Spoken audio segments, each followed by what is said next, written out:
Bonjour à tous et bienvenue dans cette nouvelle vidéo. J'étais en train de faire des recherches sur Google quand je tombe sur ce site, bon je ne vais pas le citer mais c'est certainement pas le seul, qui vend des kimonos de karaté. Donc moi aussi, mais jusqu'au moment en fait de partir au Japon, je croyais porter un kimono quand je pratiquais le karaté. Maintenant, quand je suis arrivé au Japon et que je disais aux gens que j'avais lavé mon kimono ou que j'avais porté mon kimono, ils me regardaient trop bizarrement, en fait, ils ne comprenaient rien à ce que je disais. Et au départ, je trouvais ça bizarre, mais ce qu'il y a, c'est que, ils ne comprenaient pas du tout où je voulais en venir, parce qu'ils ne comprenaient pas pourquoi j'avais pris un kimono avec moi. Ok, c'est pas du tout de circonstance. Donc le kimono, c'est la tenue traditionnelle portée par les Japonais lors des cérémonies, en fait, c'est lors des cérémonies de mariage, pour les remises de diplômes, et voilà, pour des cérémonies importantes de ce type-là, et c'est à peu près tout. Actuellement, voilà, les gens portent de moins en moins de toute façon. Premièrement, parce que voilà, les temps changent, et en plus, voilà, les kimonos c'est super cher, donc tout le monde ne peut pas s'en payer. Donc la tenue que vous portez lorsque vous pratiquez le karaté, ce n'est pas un kimono, c'est un karaté-gi. J'ai déjà entendu également beaucoup de judokas qui me disaient qu'ils portaient un kimono.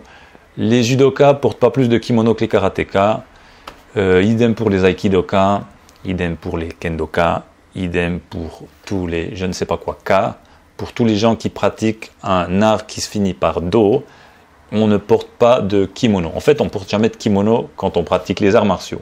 Les judokas, c'est comme les karatékas, ils portent des judogi, kendokas des kendogi, les aikidokas, c'est des hakama, mais sinon leur tenue blanche comme ça, c'est des keikogi, je crois. Ouais, c'est des keikogi. Ce qui veut dire, voilà, c'est une tenue d'entraînement. Un keiko, ça veut dire l'entraînement japonais. Donc, c'est des keikogi. Maintenant, pour tous ces arts, justement, qui se finissent par do, on peut utiliser un terme générique qui est justement le do-gi ou tout simplement le gi. Ok, que vous soyez judoka, karatéka, aikidoka, kendoka, vous pouvez dire que vous mettez votre gi ou votre do-gi, mais en tout cas pas votre kimono.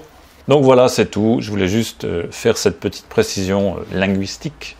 C'est quand même important parce que justement, si vous allez au Japon, les gens vont rien comprendre quand vous leur parlerez de kimono lorsque vous pratiquez les arts martiaux. Je ne sais pas pourquoi les francophones, en fait, c'est une erreur qui est hyper courante. Tout le monde dit « je porte mon kimono ». Alors que les anglophones, par exemple, ils ne font pas cette erreur. Ils utilisent le terme correct de gi. Et les francophones, je ne sais pas pourquoi, voilà, tout le monde dit le kimono. Donc à partir de maintenant, vous saurez vous porter un karaté-gi, un do-gi ou un gi.